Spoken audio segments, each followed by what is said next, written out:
Hey everybody, Bonez here, Bonez Garage, just bringing you an update what's going on at the garage. So, 1966 Chevelle SS 396.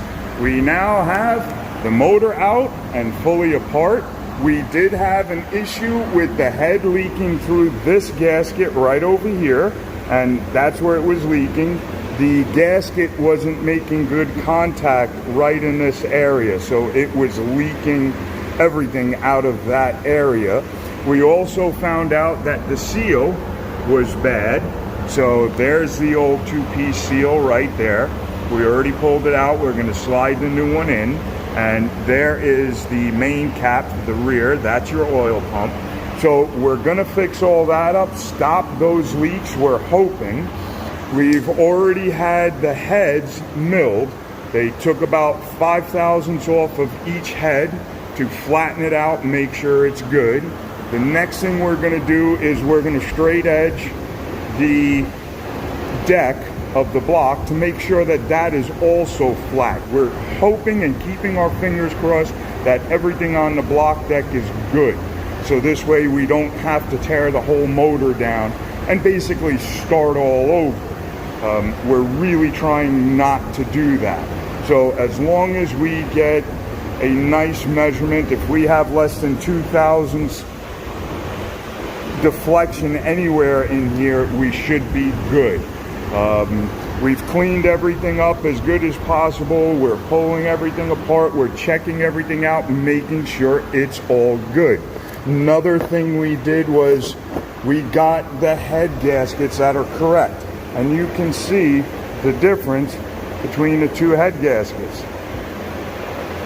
So if you look, you'll see where the marine head gasket, which is the bottom black one, is different, and a lot different from the actual car head gasket. This is what is called for in the 396 street car motor. This gasket here is what is called for in the 396 marine motor. And you can see that we have these that are closed off on both sides on the gasket. Now we only have this port here. If you pull the gasket off, you'll see this port's not there. So the water will flow all the way through the bottom of the motor or the block, out through these and into the head. We also have a bit of a difference right here where the water comes out of that. In the regular head gasket for the car, you can see that is not there. You see the hole? It's not there. So there's a few little odds and ends that are different on the street head gasket and the marine head gasket. Now some guys say the marine's better.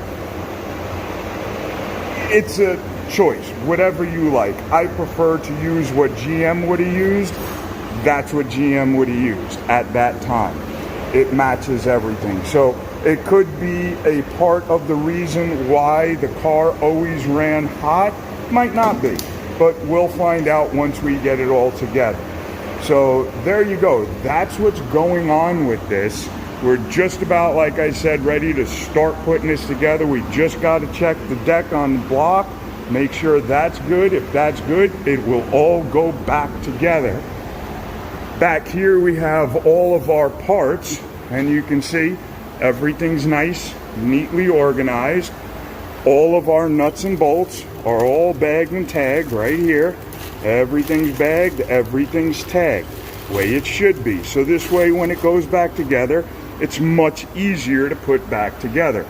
Any pieces like the water pump, these are the bolts that were in the water pump. Just leave them in there. The power steering pump, those are the bolts that were in the power steering pump bracket. We did the same thing with the alternator. Just take the whole bracket off. It's much easier that way. Leave the bolts in it. Everything is nicely organized. We even, when we take our plugs out, take them out and mark what cylinders they came out of. So this way we know later on when we put the new plugs in, how each cylinder was running before and how it's going to be running now, because we're not going to change anything except all of the gaskets. We also had this front seal was leaking real bad. You can see it right here, how bad that seal was leaking. So we'll replace all of these seals.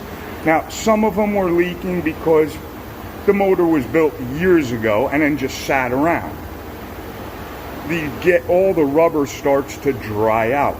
Then when you start it up and overheat it a couple of times, which when they had this motor, this car, the other company who built it, they only had one fan sitting in the middle of the radiator. There was no fan shroud, so we were only cooling maybe 40% of the radiator. The rest of the radiator wasn't getting cooled. We put these big 18 amp 1500 CFM fans on. So these will cool this radiator very well.